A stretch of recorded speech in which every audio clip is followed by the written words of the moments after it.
अक्षय तृतीया हिंदू धर्मातील सर्वात शुभ मुहूर्तांपैकी एक मानला जातो। हा वर्षातील 3.5 मुहूर्तांपैकी एक आहे। या दिवशी कोणत्याही शुभ मुहूर्त न पाहता शुभ कार्य केली जातात। यावर्षी अक्षय तृतीयेचा दिवस खूप खास आहे, कारण ग्रहांच्या स्थितीनुसार या दिवशी अनेक मोठे राजयोग तयार होत आहेत। अक्षय तृतीयेची तिथी 29 एप्रिल रोजी संध्याकाळी 5:31 सुरू होईल आणि 30 एप्रिल रोजी दुपारी 2:12 समाप्त होईल। उदय तिथीनुसार 30 एप्रिल वार बुधवार रोजी अक्षय तृतीयेचा सण साजरा केला जाईल। अक्षय तृतीया हिंदू धर्मातील अत्यंत शुभ सण असून हा दिवस 3.5 मुहूर्तांपैकी एक असल्याने याला शुभ दिन मानतात। या दिवशी काही वस्तू खरेदी करणे अत्यंत भरभराटीचे लक्षण मानले जाते। देवी लक्ष्मी आणि विष्णूजींची पूजा केल्याने त्यांची कृपा या दिवशी आपल्याला मिळते आणि घरात सुख शांती येते, समृद्धी मिळते असे मानतात। अक्षय तृतीयेच्या दिवशी पूजा कशी करावी, अक्षय तृतीयेचे महत्त्व काय आहे, या सर्व गोष्टींची माहिती आजच्या व्हिडिओमध्ये आपण करून घेणार आहोत। नमस्कार, मी पूजा तुम्हा सर्वांचं स्वागत करत आहे पूजाज कॉर्नरमध्ये। या दिवशी कोणतेही शुभ कार्य किंवा खरेदी कोणत्याही वेळा करता येते। विशेषतः सोने, चांदी, संपत्ती, वाहन किंवा नवीन व्यवसाय सुरू करण्यासाठी हा दिवस अत्यंत शुभ मानला जातो। या दिवशी सकाळी 5:30 पासून दुपारी 12:30 पूजा आणि खरेदीसाठी विशेष शुभ मुहूर्त आहे असे पंचांगात नमूद केलेले आहे। तर या वेळेत माता लक्ष्मी आणि भगवान विष्णू यांची पूजा केल्यास घरात समृद्धी आणि सुखाची प्राप्ती होते अशी श्रद्धा आहे। 30 एप्रिल 2025 रोजी सकाळी 5:41 ते दुपारी 2:12 या दिवशी सुमारे 8 तास 30 मिनिटे सोने खरेदीसाठी खूप फायदेशीर वेळ आहे। अक्षय तृतीयेला अर्थात या व्रताच्या दिवशी ब्रह्ममुहूर्तावरती उठायचं आहे। पहाटे लवकरात लवकर आपल्याला बिछाना सोडायचा आहे। रात्रील आपल्याला साफसफाई करायची आहे। रोजच्या नित्यकर्मातून आपल्याला निवृत्त होऊन पवित्र आणि शुद्ध पाण्याने आंघोळ करायची आहे। स्नान केल्यानंतर आपल्याला स्वच्छ कपडे घालायचे आहे। पूजा स्थळ आपल्याला स्वच्छ करायचं आहे। गंगाजल शिंपडून ते शुद्ध करून घ्यायचं आहे। देवघर स्वच्छ करून आपल्याला छान अशी देवपूजा करून घ्यायचं आहे। या दिवशी देवांना दूध, दही किंवा पंचामृताने स्नान घालून आपल्याला छान अशी देवपूजा करून घ्यायची आहे।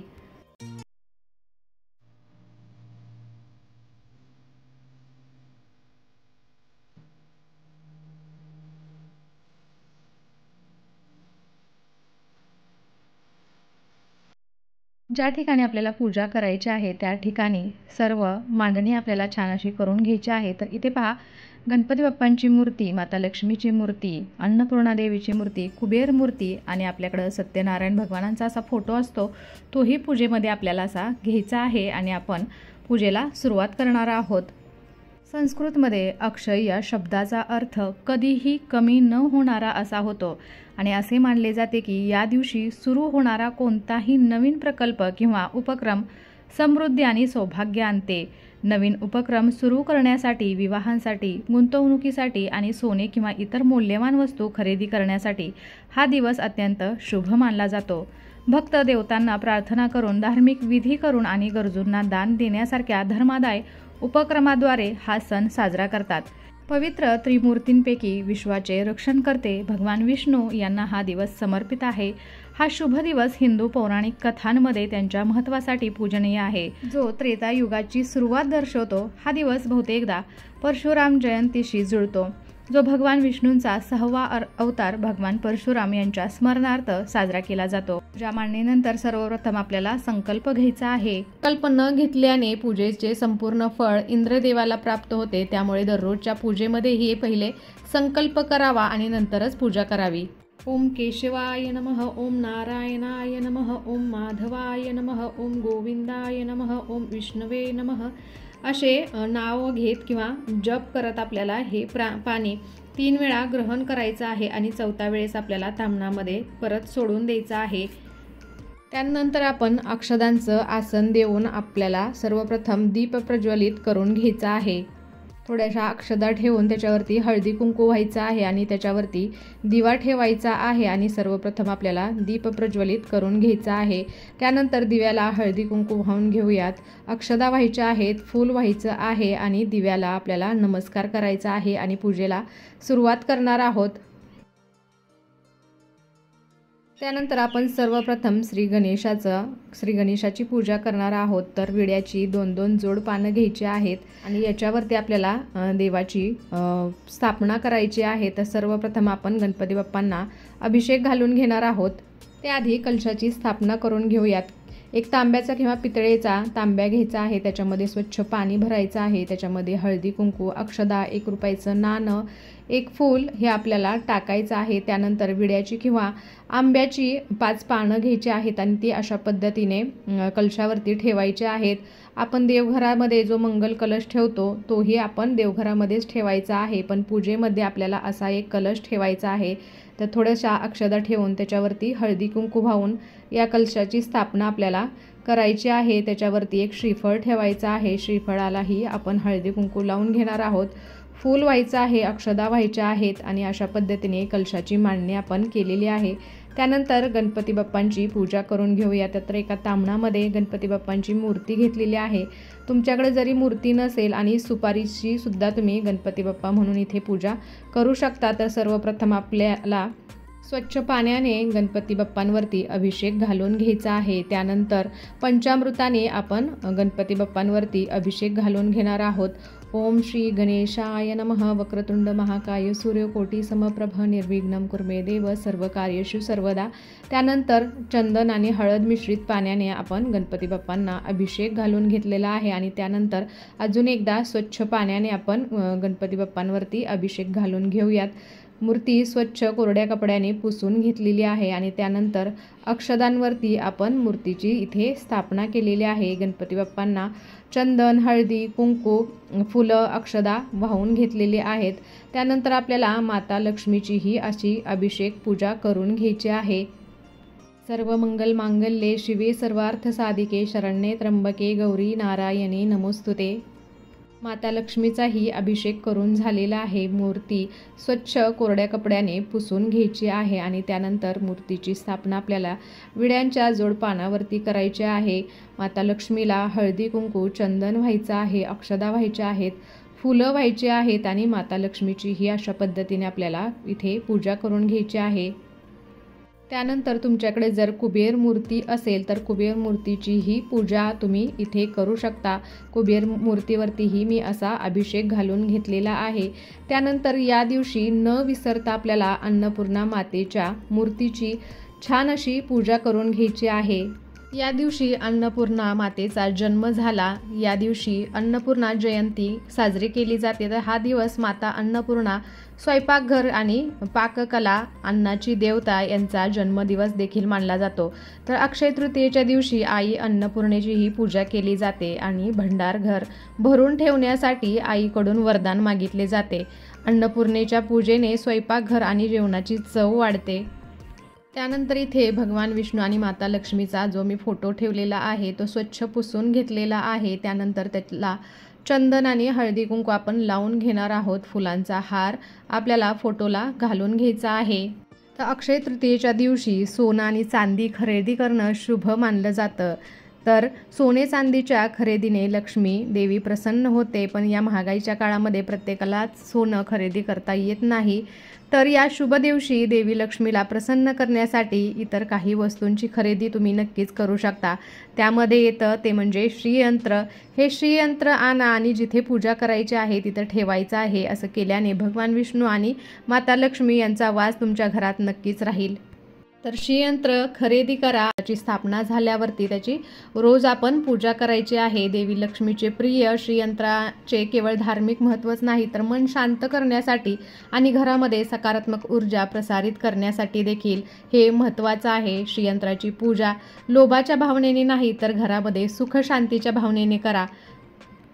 तर या दिवशी श्रीयंत्रासमोर लक्ष्मी मंत्र, श्रीसूक्त किंवा दुर्गा सप्तशतीतील देवीच्या कोणत्याही श्लोकाचा आपण पाठ करायचा आहे।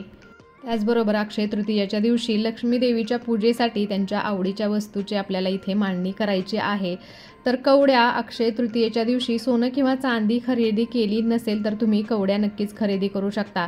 देवी लक्ष्मीच्या चरणी अर्पण करायच्या आहेत। नंतर दुसऱ्या दिवशी त्या लाल कपड्यात गुंडाळून त्या आपण कपाटात ठेवणार आहोत। इथे पहा माझ्याकडे एक असं चांदीचं नाणंही आहे, तेही मी पूजेमध्ये मांडलेलं आहे। त्याचबरोबर अशी नाणी आपल्या घरामध्ये असतात ती एका वाटीमध्ये घ्यायची आहेत आणि त्या नाण्यांची ही पूजा आपल्याला अक्षय तृतीयेच्या दिवशी नक्कीच करायची आहे। अक्षय तृतीयेच्या दिवशी आपल्याला घरामध्ये मातीची घागर किंवा माठ ठेवल्याने देवी लक्ष्मी प्रसन्न होते, त्यामुळे घरामध्ये सुख समृद्धी वाढते असं मानलं जातं। तर इथे पहा, या दिवशी आपल्याला पूजेमध्ये अक्षय पात्र न विसरता ठेवायचं आहे। इथे अक्षदांचं आसन ठेवून मी एक मातीचं भांडं म्हणजे हे अक्षय पात्र आहे, त्याच्यामध्ये तांदूळ भरून घेतलेले आहे, त्याच्यावरती एक सुपारी ठेवलेली आहे, त्याची आपण हळद कुंकू वाहून पूजा करायची आहे। त्याला जसं आपल्याला सजवता येईल त्या पद्धतीने आपल्याला या अक्षय पात्राला सजवायचं आहे। महाभारतानुसार याच दिवशी भगवान श्रीकृष्णाने वनवासात असलेल्या पांडवांसाठी बहीण द्रौपदीला अक्षय पात्र भेट दिले होते, ज्याला द्रौपदीची थाळी या नावानेही ओळखले जाते। द्रौपदीची थाळी कधीच रिकामी होत नसे, त्यातील अन्न कधीच संपत नसे, पुन्हा नवीन अन्न निर्माण होत असे, ज्यामुळे वनवासात असताना पांडवांना उपाशी राहण्याची वेळ कधीच आली नाही। हा दिवस पृथ्वीचे रक्षक भगवान विष्णू यांना समर्पित आहे। हिंदू धर्माच्या मान्यतेनुसार विष्णूंनी श्री परशुरामाच्या रूपात पृथ्वीवरती अवतार घेतला होता, तर या दिवशी विष्णू 6व्यांदा परशुरामाच्या रूपात पृथ्वीवरती अवतरले आणि म्हणूनच हा दिवस परशुरामाचा जन्मदिवस म्हणूनही साजरा केला जातो। धार्मिक मान्यतेनुसार त्रेता आणि द्वापार युगापर्यंत विष्णू पृथ्वीवरती चिरंजीवी राहिले। महर्षी वेदव्यास यांनी अक्षय तृतीयेच्या दिवशी महाभारत लिहिण्यास सुरुवात केली, तर या दिवशी महाभारतातील युधिष्ठिराला अक्षय पात्र प्राप्त झाले होते। या अक्षय पात्राचे वैशिष्ट्य म्हणजे त्यातून अन्न कधीच संपत नाही, तर या पात्राद्वारे युधिष्ठिर आपल्या राज्यातील गरीब आणि भुकेल्या लोकांना अन्नदान करून मदत करत असे। या श्रद्धेच्या आधारेवरती या दिवशी केलेल्या दानाचे पुण्यही अक्षय मानले जाते, म्हणजेच या दिवशी मिळालेले पुण्य कधीही संपत नाही, त्यामुळे वर्षानुवर्ष माणसाचे भाग्य वाढते। त्याचबरोबर अक्षय तृतीयेची आणखी एक कथा महाभारतात प्रचलित आहे, तर या दिवशी दुःशासनाने द्रौपदीचा अपमान केला होता। या वस्त्रहरणातून द्रौपदीला वाचवण्यासाठी श्रीकृष्णाने कधीही न संपणारी साडी त्यांना दान केली होती। तर या दिवशी भगवान विष्णू आणि माता लक्ष्मीच्या पूजेला महत्त्व आहे। या दिवशी भगवान विष्णूंची पूजा केली जाते आणि विष्णूंना तांदूळ अर्पण केल्याने विशेष फायदा होतो। पूजा केल्यानंतर त्यांना तुळशीच्या पानांसह अन्न अर्पण करायचं आहे। सर्व पूजाविधी पूर्ण केल्यानंतर देवांची अगरबत्ती लावून धूप दीप दाखवून आरती आपल्याला करायची आहे। उन्हाळ्यात येणारे आंबे आणि चिंच देवाला अर्पण केली जाते आणि वर्षभर चांगले पीक आणि पावसासाठी आशीर्वाद मागितले जातात। अनेक ठिकाणी या दिवशी मातीची भांडी पाण्याने भरली जातात। कच्चा आंबा चिंच गूळ पाण्यात मिसळून देवतेला अर्पण केलं जातं। या दिवशी फळं भांडी कपडे जमीन पाण्याने भरलेले घडे पंखे तांदूळ मीठ तूप खरबूज साखर हिरव्या भाज्या इत्यादी दान करणे चांगले मानले जाते। तर या दिवशी विष्णू सहस्रनामाचा आपल्याला जप करायचा आहे। सर्वात शेवटी तुळशीला जल अर्पण करायचं आहे आणि श्रद्धापूर्वक आरती करायची आहे। मातीच्या लहान मडक्यात पाणी भरून ठेवायचं आहे, त्यावर खरबूज ठेवायचा आहे किंवा आंबा ठेवायचा आहे आणि पूजा केल्यानंतर सवासणीला याचे दान द्यायचं आहे। या व्यतिरिक्त या दिवशी शुभ संयोग आहे, त्यामुळे वर्षभर दान न करणारे देखील या दिवशी दान करून अक्षय फळ प्राप्त करू शकतात। या दिवशी देव ऋषी पितरांसाठी ब्रह्मद यज्ञ पिंडदान आणि अन्नदान करायचं आहे।